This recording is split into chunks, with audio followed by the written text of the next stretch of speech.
And we are live. Mr. Owl, you're in the wrong spot because you're still from the TikTok show. By the way, we had a lot of fun on the TikTok show. Hope you guys enjoyed that. If you're here from the TikTok show, feel free to let me know. Let's make sure we got all comments here, not just top comments showing up. And if you'd like to get a live wizard reading, all you need to do is share the stream. If you share the stream and let me know that you'd like a free reading, that is all you need to do. And like up the video. Give this thing a thumbs up. Thumbs up this video, share the stream. That's how you get the free readings. Hey, how's it going, LOL fam? Hello, Valone. Hello, welcome everybody. I like that we have Normal Gamer, welcome. I like that that's 3 different people, 4 people that we've seen in the chat, and the current viewers say 0, so that's really cool. Welcome, how are you guys doing? If you want to get a wizard reading, let me know by thumbing up the video and then sharing the stream, and let me know in the comments below that you'd like a wizard reading. Today, we are going to be talking about Aristotle's Politics. This is based on a question that came in from one of the owls.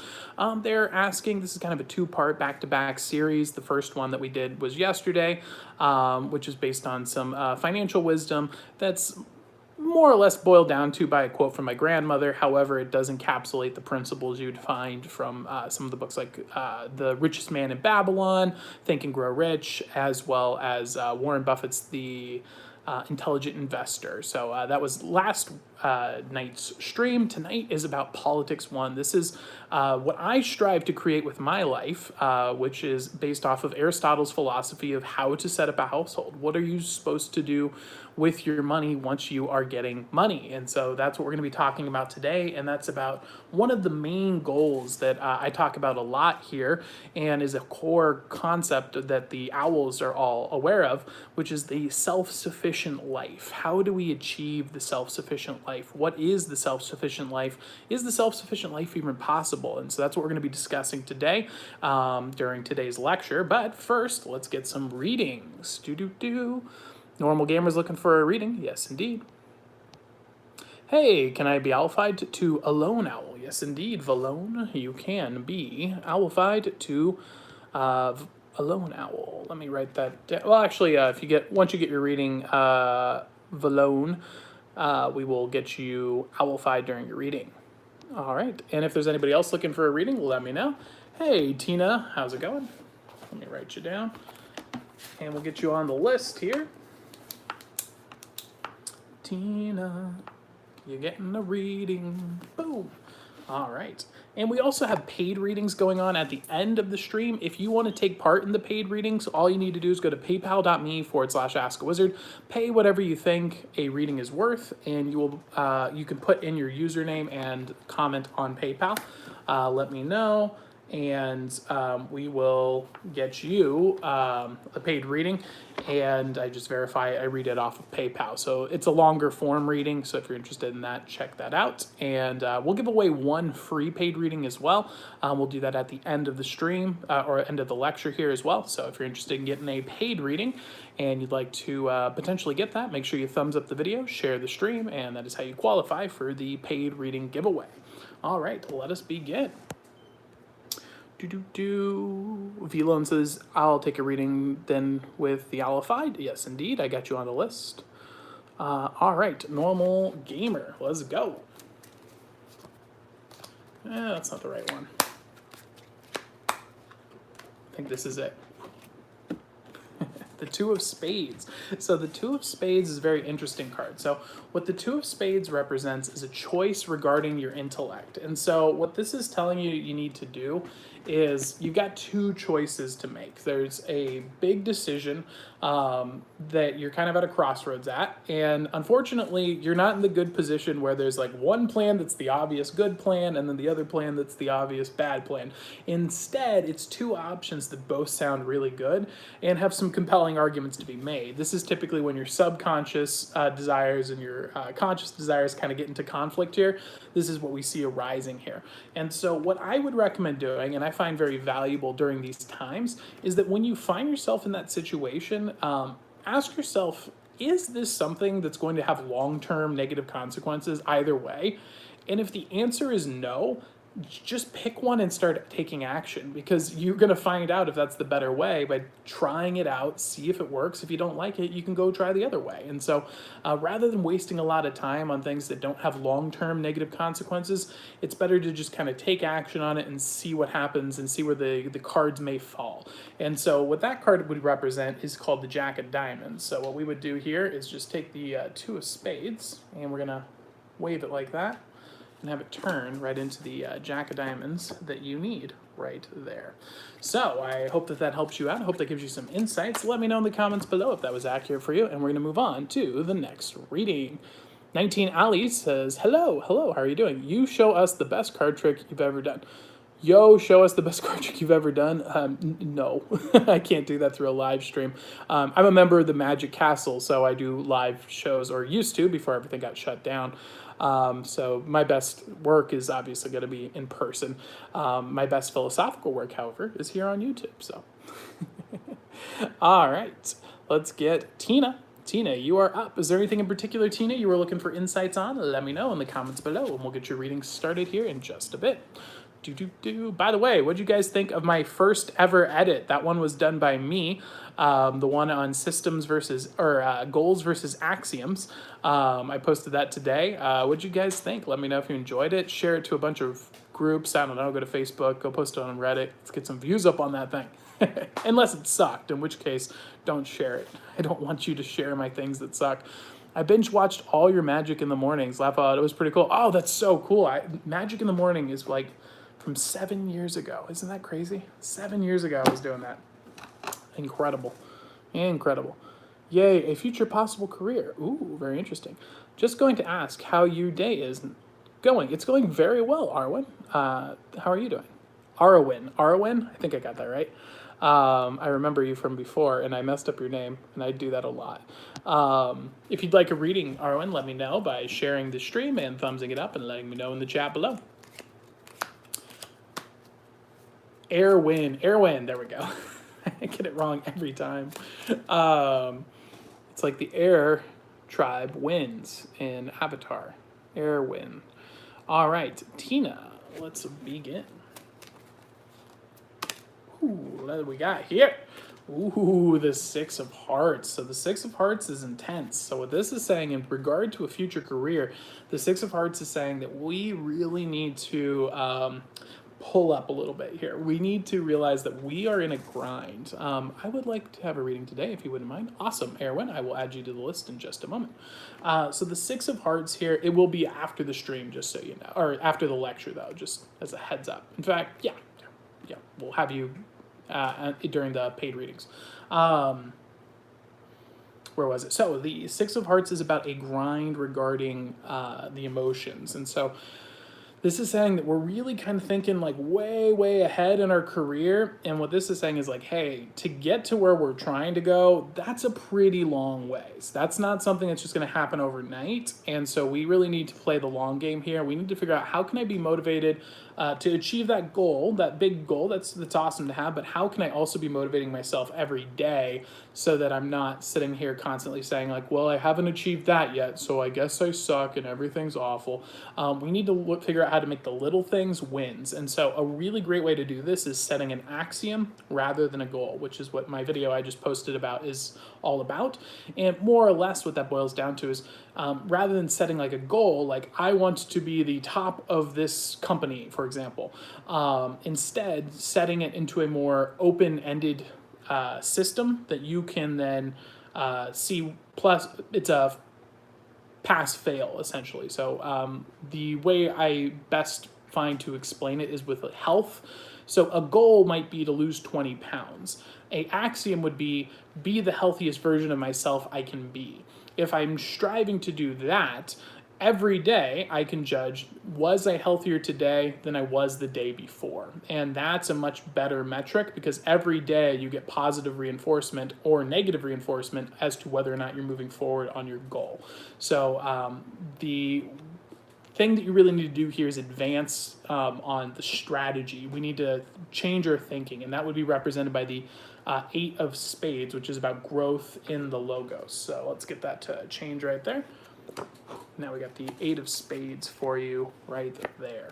Awesome. All right. Let's see who's next. And let me know if that was on point for you. Was that accurate for you, Tina? Let me know in the comments below. Next up, we have Vilone, who is being owlified as a lone owl. Woo! We're getting an owlified person today. Anime Girlwood says, hi. Hello, Anime Girlwood. How are you doing? Thank you. That makes total sense. Glad to hear that's on point for you, Tina, and giving you some insights. Erwin, let me get you on the list. Erwin. I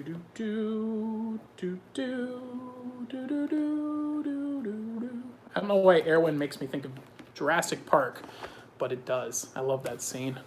It's the silliest scene ever. It's this happy, dramatic scene at the end of Jurassic Park where they're flying away with this helicopter, and then there's a pterodactyl flying right next to him. And yes, I said pterodactyl.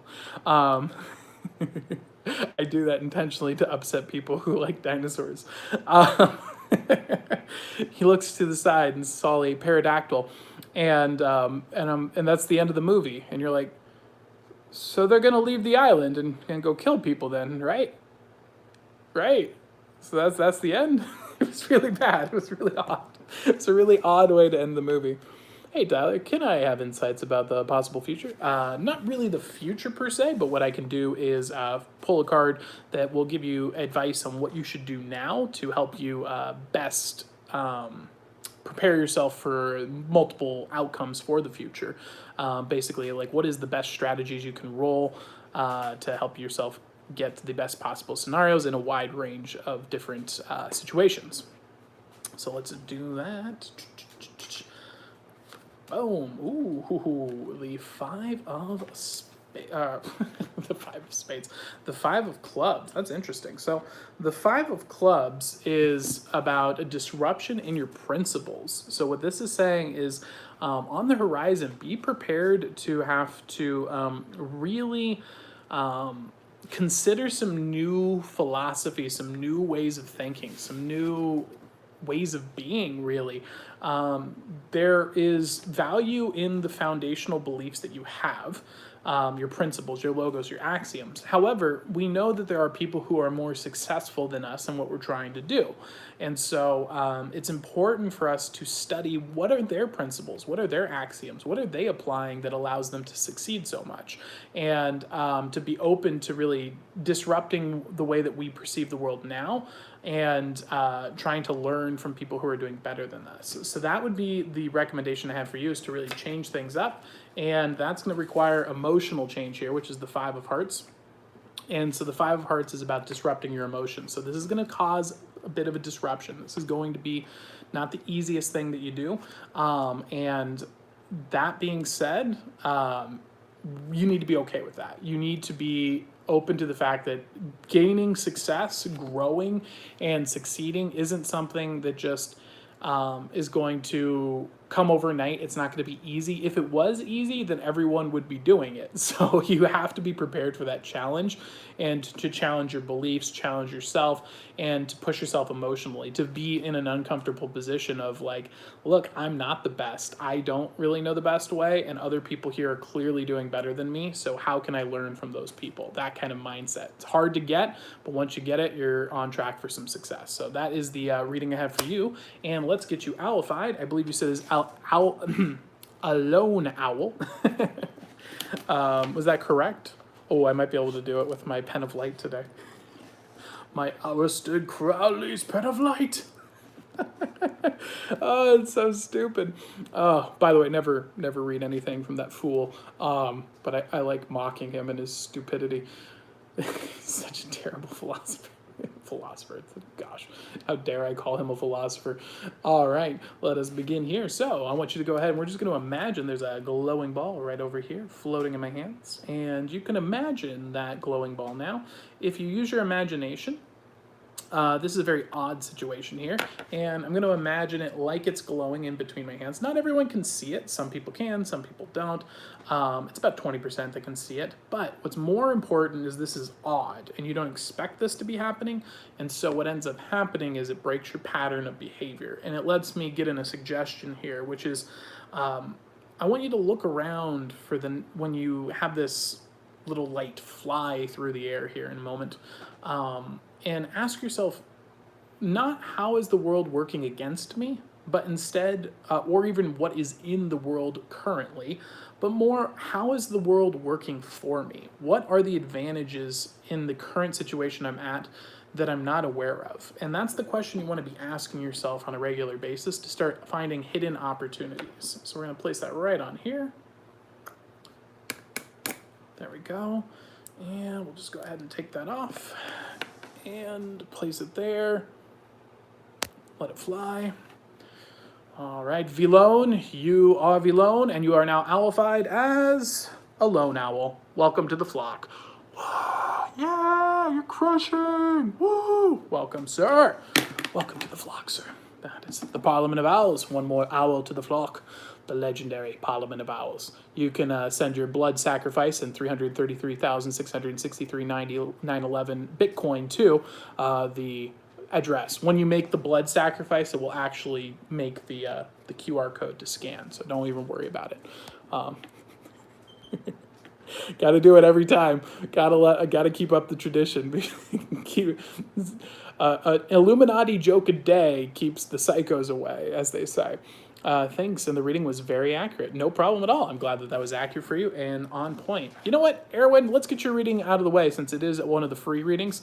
I don't want to keep you waiting here during the lecture because I believe last time you had to go to bed early. So let's get your reading done now. However, we are going to be doing the lecture, and we're going to give away one paid reading for free at the end of this stream. So if you would like to get the paid reading, all you need to do is go to paypal.me/askawizard, pay whatever you think a reading is worth, and that is how you can get a paid reading, and then let me know that you did that. Make sure you put your username in there, and then whatever you'd like in your reading, or you can just put general reading. And I'll be giving one of those away for free as well. So if you like this video and share the video, I will pick one of you guys to do the paid reading for free at the end of the stream, if you're into it. All right, let us go. Erwin, let's get your reading. Ooh, the Ace of Wands.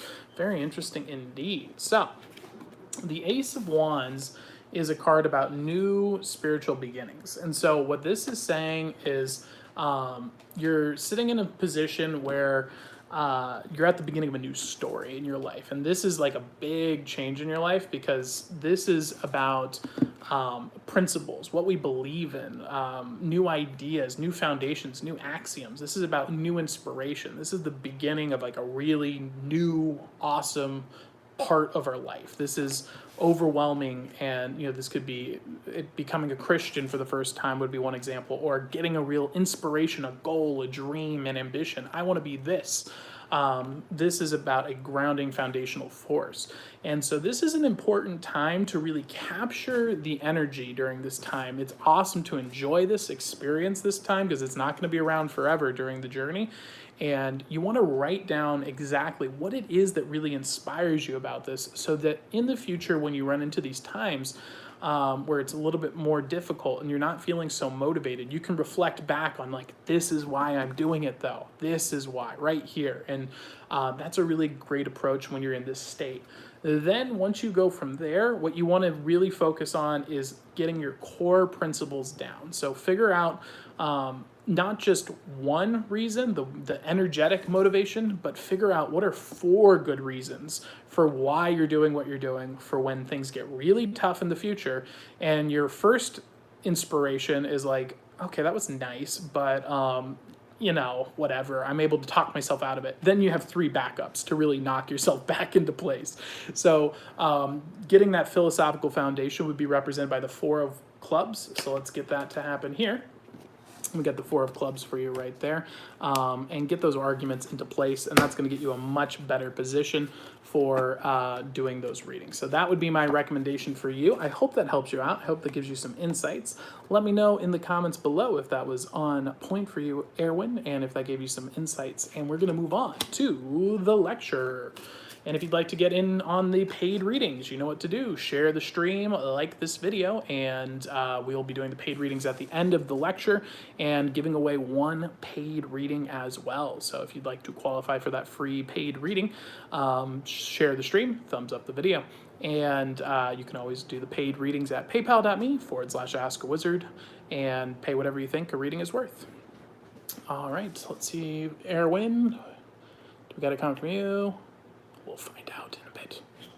All right, let us begin. So today's lecture, let me start that again. I forgot my new thing. All right, let's begin my new lecture. Let's begin the lecture for today, which is Aristotle's Politics 1. Now, good news, this has nothing to do with politics. Unfortunately, the word politics has been completely morally corrupted from the inside out and no longer talks about what it used to be, which is how to establish a good community, society, household, and now is more about lying for profit. So Aristotle's referring to the original definition of politics in his title here. And what this talks about is at the crux of Aristotle's political theory is that we need to focus on the individual and at the lowest possible level, and then get that in order. And then from there, we can use that as blueprints for other people to get in order. So the more people who have a good political family within the household, a good solid household foundation, the more effective the overall system would be. So that's kind of his, almost like the cell, if you will, of the body of the greater politics. So that's what we're talking about today, is just an individual cell. Now, the reason we're discussing this is one of the owls had asked previously, what do I do when I have money? I feel like I'm able to get money now. I've watched your videos. I've practiced hard. I got good skill sets. I can get money coming in the door, no problem, because I know how to do that now. I know how to make value in the world. And that's great. That's an awesome first step to achieve. But now the question is, I can't hold on to it. I just don't know what to do with it. And I feel like, you know, by the end of the month, it's like comes and goes. And I'm like, where did all that money go? What happened to it? And so Aristotle actually gives us a system for what we should do. Now, we talked a little bit about that on the individual level on the last stream. This is more on the bigger scale. So what do we do big picture? And what Aristotle recommends is achieving, and this is where one of the core tenets of the Parliament of Owls is all about, is achieving the self-sufficient life. And it's about putting ourselves in a position where we're at this, what I've dubbed, because to be honest, Aristotle's language is just so insanely complicated because it's written 2,000 years ago by a guy in Greek. But I call it the net zero plus model. And so what we're striving for here on a principled level is to achieve the closest or the highest amount of self-sufficiency we can achieve on our own and achieve a household that is a net zero plus. And what does that mean, a net zero plus life? That would mean that you would have a household that at the end of the year made you either no money or actually made you a positive income from existing. And that's accounting for all of your life needs, your food, your water, your property tax, your utilities, your homeowner's insurance, if you pay for gardening services, all of those services, everything that you invest into the house should come out as a net zero or an increase in profitability by the end of the year. And that's the goal to strive for. Now, that's very difficult to achieve, and Aristotle knows that that's hard to achieve. However, that is what we're aiming for with a good household, a self-sufficient household. And so Aristotle gives us some ways to do that. And once we have our income, the first thing that he talks about is the income streams. So this is from his the logical argument for how do we start achieving income sources.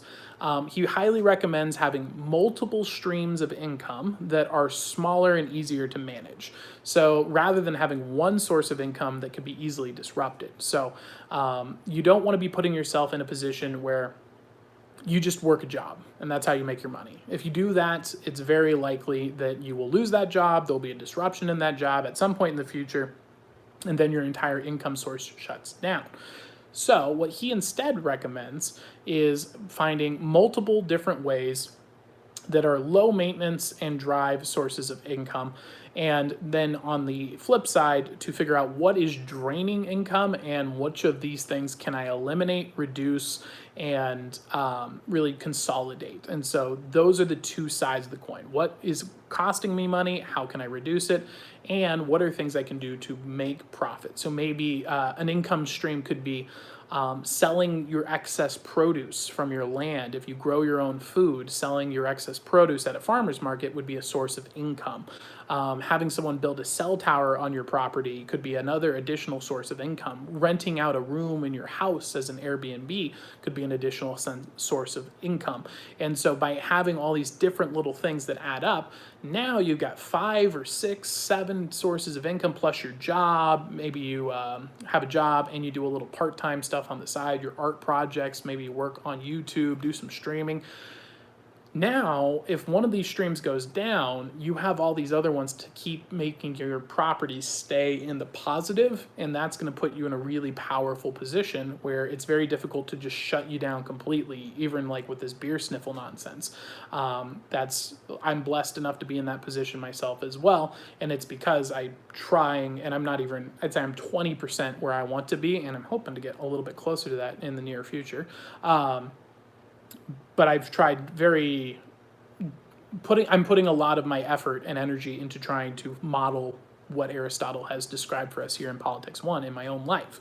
And that one of the reasons for that is obviously blessings from the Lord, but also the fact that I'm doing what Aristotle teaches here. And so that's the streams of income setup that you want to do. Now, we want to get into the nitty gritty. This is the real specific of your question. All right, I've got income coming in. What do I want to be putting it into? And so Aristotle actually gives us some pretty direct answers to this. And so the first and foremost one that he recommends is get your income into fruitful land. You want land that can produce abundance. Now, a great thing to know right now is that because the system we live in is more or less been completely corrupted since like 1940s, 1950s by centralized banking, their entire system that we live in is designed to push you away from following what Aristotle is teaching here and towards things that are disgusting and terrible and horrible for your life, to put yourself in a little box, waste your money on things that are useless, and to look at the flashing screens, look at the new product, buy the new soap, buy the new this, and by the end of the day your money's gone. The whole system is built for that, and because they're building a system for that, there's an increased demand for that. On the vice versa, the demand for the Aristotelian life is much lower because they actively campaign against this lifestyle and actively promote the other one. So there's a lot more marketing budget going into living a terrible life than there is to going into a good life because it's less profitable for the very, very rich. And so what this leads to is a massive supply of fruitful land across America and a very low demand for that supply. So the same price that you would spend for, say, 1 month on an apartment in LA or in Dallas or in New York will literally buy you 15 to 20 acres of land in most places in the United States. Now, I don't know about the rest of the world because I'm only in the United States, but I can tell you that's pretty incredible that you could be set up with fruitful land for the price of 1 month's rent in a standard major city. So the demand is not there and the supply is very high. And so to act out Aristotle's dream is it is easier to do today than it was back when everyone was doing it when Aristotle was around. So just be aware that that is the case. So that'd be the first place you'd probably want to start saving up and putting your money into is fruitful land. Now, what is fruitful land? Fruitful land is land that you can live on, that provides a water source, that has good soil, that you can grow food in, that you can have crops and animals on, chickens, rabbits, goats, what have you, whatever your particular crop that you're interested in growing is. And you probably want to shoot for, from what I've studied, about 10 acres minimum. You can do 2 acres is like the bare minimum you would need, but it has to all be utilized. So 10 acres typically gets you 2 acres of usable land, just as a reference point there. And in a good grow zone so that you can actually grow the food there. And then ideally you'd want timbered land so that you could build structures as well. So that would be an example of fruitful land. Now, fruitful is meaning abundant. It thrives and it grows. And that might be different for you based on your different goals and needs. So you do need to take that into your own personal context here.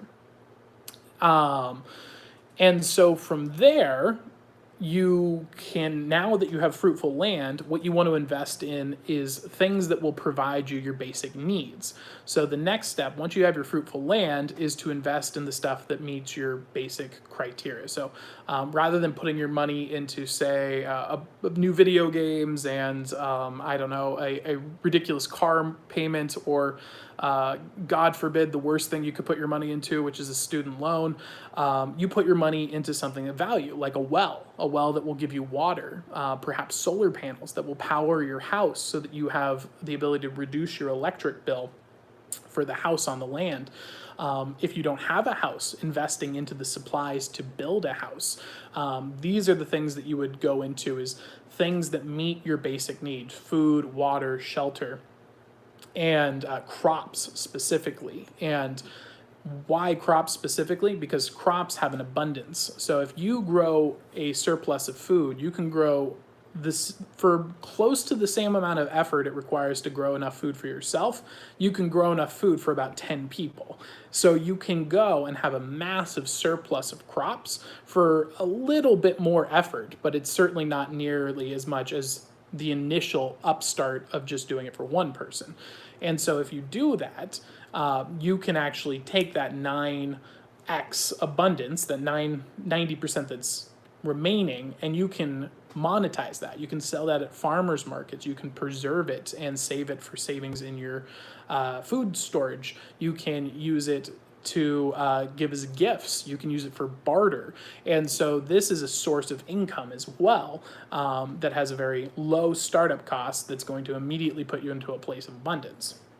And then finally, what Aristotle recommends is then from that point, once you've done those two things, the next best place is just investments. And he specifies most good investments, while precious silver, or precious metal, particularly nowadays silver, from what I've heard, and I'm not an investment expert, so talk to a financial advisor if you want better investment advice.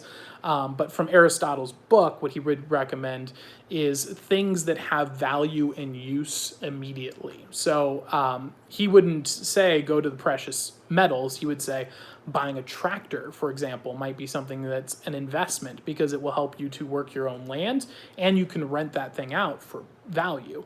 Or perhaps a grain silo to store excess grain if you're growing a lot of grain, or a root cellar so that you can preserve your foods. But you're basically going to be investing in things that have a long-term value to you. Now, precious silver is also in there, precious metal. I should say precious metal is in there. And the good thing with precious metals, particularly silver, is that you can actually have silver that is useful. You can have literally silverware, and that holds value and is functional. So there is a value to it as well. But keep in mind, precious silver isn't about making money. It's about preserving your money. It's not something that's going to make you rich. It's designed to keep your money from it going up in smoke because your country falls to pieces, or your government decides to print $3 trillion and make your money less valuable, that kind of thing. And so that is the material. That's the nitty gritty of Aristotle's Politics 1. And then the final one, and believe it or not, this is the one that Aristotle spends the most time talking about, is investing in a good partner. In this case, he's talking from his perspective, so a good wife and a good community. He says that this is actually the key to the self-sufficient life. Having a good wife, someone that will be the household manager with you, that you can divvy up tasks with, that will help you make things run and go and keep things clean and tidy. And hey, I'll take out the trash. Hey, I'll do the gutters. Hey, you handle cleaning the bathrooms. Hey, I'll handle organizing the kitchen. That kind of thing, to be able to work with another person and have them there to support you, is massively critical. And he goes into the psychographics and the qualities you want to look for in a person, the ways to best deal with the tensions that will arise in the household. He gets very, very into the nitty gritty of this topic because this is essential for him. And then finally, he talks about communities. He's telling you that it's not possible to be fully self-sufficient alone. You have to have other people to be self-sufficient and safe, because it doesn't matter if you've got your own food source, your own water source, your whole setup going here with power and silver, because if 100 people come together with some guns and say, hey, that guy's got silver and he's got crops, I'm gonna go over there and we're gonna take his silver, you're screwed. However, if you've got 50 neighbors who know you and say, yeah, we're not going to let them come over to Mr. Aristotle's garden. Yeah, no, that's not happening. Now you have safety. So community is a massively important thing that you want to invest in. Arguably, he spends more time talking about this than any of the other factors when it comes to politics. So Politics 1, I should say. So make sure that you're investing in your community. And what's great is this setup allows you to do that in a lot of ways. You're going to have excess crops. Give it to your neighbors. You'll have extra eggs from your chickens. Give them to your neighbors. Going to church, that's a great place to meet people and get involved in the community. Let people help you with your land and help them with theirs. That's where a lot of value and strength comes from. Strong, tightly knit communities. And so that's it. That is the Aristotle's Politics. That's what he would recommend. What do I do? I got money coming in. What do I do with it? It just seems to kind of go up in smoke. Well, this is a good place to start, and start wherever you're at. You know, if you can't afford the land right now, start saving up for it, and you can start developing the skills. The skills are valuable too. Start an herb garden in your kitchen. You know, you can raise bunnies literally in an apartment. It's not that hard. You can start taking these steps to gain the skills you'll need for the land that you're eventually saving up for. And what's great about this is, if this is a compelling vision for you, now you have a reason to not put that money into something that's a waste, because that's taken away from my dream. And that's a really powerful tool for conserving your income, because it's now not just save your money because, I don't know, maybe something bad will happen. It's save your money because you can have something incredible that will produce value for the rest of your life. That's really incentivizing. And so that's the advice I have for you. I hope that helps you out. I hope that gives you some insights. And we're going to move on to the paid readings. So if you guys would like to get the paid reading, I have one paid reading available. Nobody has sent in any paid readings, so I have one paid reading to give away for free. And unless you guys sent one in during this lecture, I haven't checked yet. On paypal.me/askawizard, you can pay whatever you think a reading is worth and whatever you think the lecture here is worth. And we'll do your paid readings here. You can send those in 24/7. I read them whenever the next stream pops up at the end here.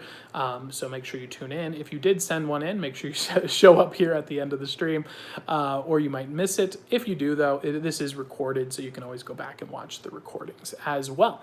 So if you'd like to get the free paid reading, all you need to do is like the video, share the video, and let me know in the comments below that you would like the paid reading, and I will pick one of you at random. And if you have any questions or you'd like to discuss the lecture here today, feel free to drop it in the comment section below. In my opinion, Aristotle is my favorite philosopher. Who is your favorite philosopher? Aristotle. Aristotle is 100% my favorite. I mean, it's hard. It's hard for me to pick favorites because I'm an ENTP. But how do I put it? Aristotle's always right. That's the problem. Aristotle is so right all the time. It's kind of crazy. And so you got to give him credit for always being right. However, I do think that he's not as good a communicator as Plato. I think Plato is much easier to read and understand, but it's like you, Aristotle. Every freaking sentence you read of this guy is like, you get the impression it's like you're the smartest thing that's ever existed, and you're trying to talk to Monkey Tyler here, and you're just like, okay, do you understand? There are these things called categories of thinking, and you're just like, I don't understand. Hold on, could you repeat that again? And he's like, okay, it's fine. It's perfectly fine. Let me go back. Okay, so there are categories. It's just like, it's intense, man. The dude is legendarily intelligent. It's disgusting. I would like the free paid reading if available. Oh, getting greedy there, Alone Owl. I'll give you the paid reading. Let's do it. All right, let's get you the paid reading here for free. But yeah, man, Aristotle's legendary. I think if I just went based on personality, though, Diogenes is pretty hilarious. I think Diogenes is a pretty funny guy. I wouldn't call him my favorite, though. He's quirky. He's really funny. Gosh, there's just so many people that I like for so many different things. My favorite philosopher to hate is Nietzsche, because he's garbage. I really like hating on Nietzsche. If you had 5-minute conversation with Aristotle, what would you try to talk about? I would ask him, is there any way that you could communicate, you could tell me that what is the skill set I need to acquire to translate your language into the modern day? That'd probably be one question, because I think that if we could get his wisdom, which is what I'm trying to do with these lectures, to be more understandable for the average person, we could literally change our world. The other one I would ask him is like, I probably want to tell him actually, is like, hey, did you know when you made the prophecy of the fulfillment of Logos and predicted the coming of Christ, it happened? Like, it happened. That's pretty cool, huh? And then see what his reaction would be. That'd probably be what I would want to talk to him about. He is one smart man. He is. He's really, really smart. Yeah. I'd like to also know more. No, I wouldn't, because I already know the answer, and it would be a waste of time. But there is some lost works of his that there are some lost works of his, and 5 minutes wouldn't be enough time for him to dictate them. What we have here of the complete works of Aristotle is not nearly complete. So I think it's like 10% of his total works. So it's like maybe, but there'd be no way for me to be like, hey, you know where they are? Because we know they're gone, and they're burnt up, they're destroyed. The chances are he wouldn't know what they are. And he couldn't dictate them in 5 minutes. I feel like the world would be very committed to learning his work if it was modern speaking. I do too. Every book that I've read of Aristotle's has been like the most valuable books that I've read. It's incredible. Like if you read the book Rhetoric by Aristotle, you will be more equipped to do advertising, marketing, persuasion, public speaking, and overall human social dynamics than any other book that you'll read. And it's just one book that he wrote, and it's that good. Like basically everything that's good in marketing and advertising is based on that book, and everything else is just kind of secondary follow-ups to Rhetoric. All right, let's get this reading going. Boom. All right, let's see what we've got here today. Ooh. Let's get philosopher in here. Aristotle, I've been hyping you up all day today, so let's get somebody else in here for a change, all right? Hey, Pascal, that'd be fun. Mr. Pascal, would you be so kind? Pascal, legendary philosopher who proved the existence of God through gambler's math. Fun fact. He put people in the interesting predicament of realizing, hey, believing in God is the best decision you could make given our current circumstance. And that's where we get Pascal's wager from. Very interesting, his book that most people don't talk about is the first half of his book everybody knows about, and then the second half everyone ignored.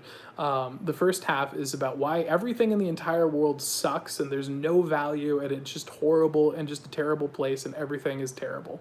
And people like that part of the book because it's so depressing. What they ignore is the follow-up, which is, but actually it's all amazing if you believe in God. And they don't like that part as much because then they're confronted with logos, and we know how that goes in society. They tend to get hung on crosses or used as human candles, unfortunately.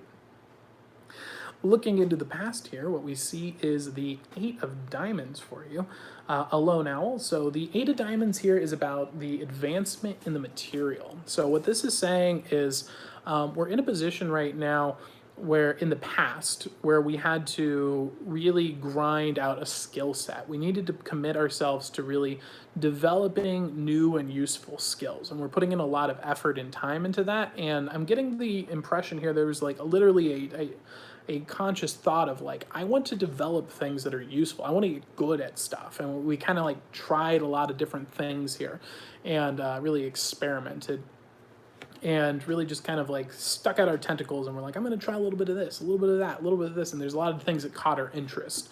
And so that's kind of what I see here popping up in the past. Now, walking into the present, where we see is the 3 of Wands. So the 3 of Wands is about the growth in the principles. And so where I find you standing now is we tried all these different skill sets and now we're kind of like, yeah, I need to like figure out who I am though now, because I've tried all these different things and now I need to start forming like an identity. I need to figure out who am I going to be? What is my goal in life? What I'm going to strive towards? And so that's where we find you at right now is more, sure, I could go and try 1,000 different skills, but like if I'm going to be a fireman, I need specific skills versus if I'm going to be a doctor or if I'm going to be a carpenter or if I'm going to be a plumber or if I'm going to be an electrician. These are all different things that could put me down different tech trees, almost like it's a video game. By the way, check out Life, a strategy guide here on YouTube. It talks about making your life a video game. You can check it out there and talks about that in more detail. So that's kind of where we find you at right now, Alone Owl. Is this sounding accurate for you? Let me know in the comments below. And if the real story of this reading is that you're alone, well, now you're not, because you're in the Parliament of Owls. But let me know if this is sounding on point before we move on to the next steps for you. I want to learn, try 2 card tricks. Any suggestions? Oh, yeah, I can give you a lot of suggestions. So, Alone Owl, if you want to learn card tricks, I don't know. I think that might be a little too intense, but it's good for beginners too. But I feel like you want to have a better fundamental understanding of magic before you go straight into card tricks. I would go with Magic for Dummies, actually. Magic for Dummies, and I don't mean that in a derogatory way. That's just literally what the book is called. I think I have it over here on my shelf. Oh no, I always give it away to people. I'm literally always giving my copy, but I think I got one here. There we go. Magic for Dummies here. This book is actually really fantastic if you want to start out in magic. They interviewed a bunch of professional magicians and were like, hey, explain magic to me like I'm 5. And so they make it very simple, very easy to understand. And they get into a lot of the theory and presentation tips and things like that. So that would be my recommendation. And they've got some good card tricks in there as well. That would be a good place to start. Magic for Dummies. And then if you want to branch out from there, Mark Wilson's Complete Course in Magic is great, and then Royal Road to Card Magic is another fantastic book for learning card magic. And I would do those in that order, just as a point there. Actually, no, I'd flip the order. I do Mark Wilson's after Royal Road because you're looking specifically for card magic. Mark Wilson's is a complete course, so that's literally like everything from start to finish. Like after you finish Mark Wilson's book, you would have pretty much everything you need to do to start doing semi-professional work, assuming you get in your reps, of course. You need to do about 100 stage acts before you're worthy of charging for your craft. Whoa, who in your opinion is the greatest magician? That's tough. Oh, I don't know. I can't. I don't know yet. I don't know. Darren Brown's pretty fantastic. Darren Brown crushes.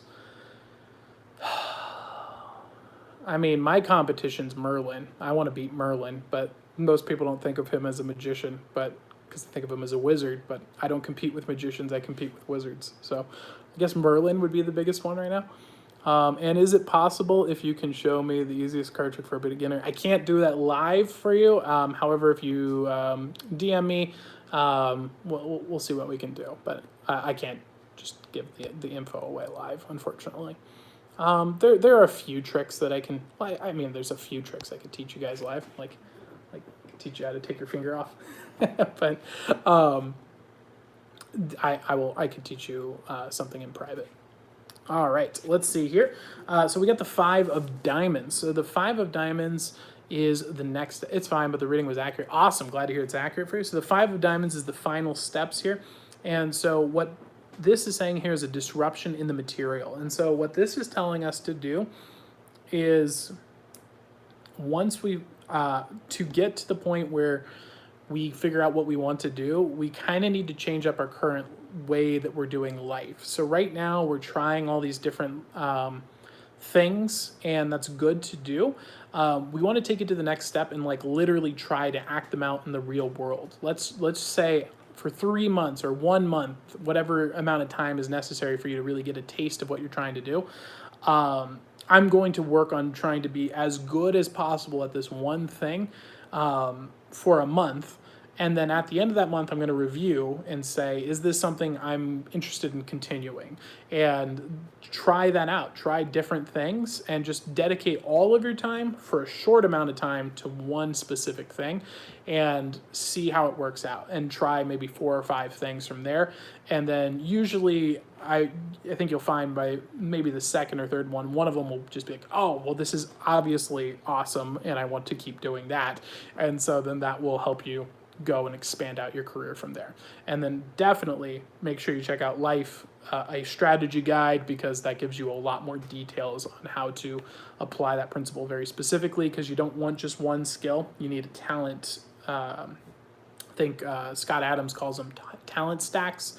I call them skill trees from Skyrim, but check out the video there. It's a good it's a guide on how to do that. So that is your paid reading, Alone Owl. I hope that helped you out. I hope that gave you some insights. Hey, I don't know if you emailed everyone for a follow-up after I gave you the results for the personality test, but I was wondering if I won a lot. Oh, yes, so we do email everyone. Alex has been inundated with that, unfortunately. We had like 75 people sign up on one day. So she's been responding to them. We don't have an autoresponder either. She's literally manually responding. But if you did fill out the form, you should get an email. It should be in your inbox. It comes from touchingonmagic@gmail.com, so you can give that a search in your inbox. You may have missed it, might have gone to spam, something like that. So you can check out that there. By the way, if you want to get the free personality test and join the unending waves of people who are signing up, you can go to askawizardmagic.com and click the free personality test, where you will get a one-on-one personality call, assuming you meet some basic criteria, and so on and so forth. So it is totally free. It basically gives you a free sample of what I do for my one-on-one clients and how that whole thing goes and how it works. And so if you're interested in checking it out, go to askawizardmagic.com and join the free personality test right there. And with that, I think we're going to close up for the night, unless we got any questions. I'm under 18, but would want my mom to write. Yes. If you're under 18, you do have to have parents either with you on the call or get their written permission to do the call. And that's just, I got to do that just as a business. I don't want to get into weird situations with any nonsense. Again, all I'm doing on the calls, of course, is just recommending books to you based on your personality and your goals, because that's what wizards do. But that being said, I your parents come first. So if your parents say, hey, that book is garbage, don't get it, your parents are right, okay? Don't listen to wizards on the internet, listen to your parents. They know what's best. So listen to them. All right, that would be my recommendation for you.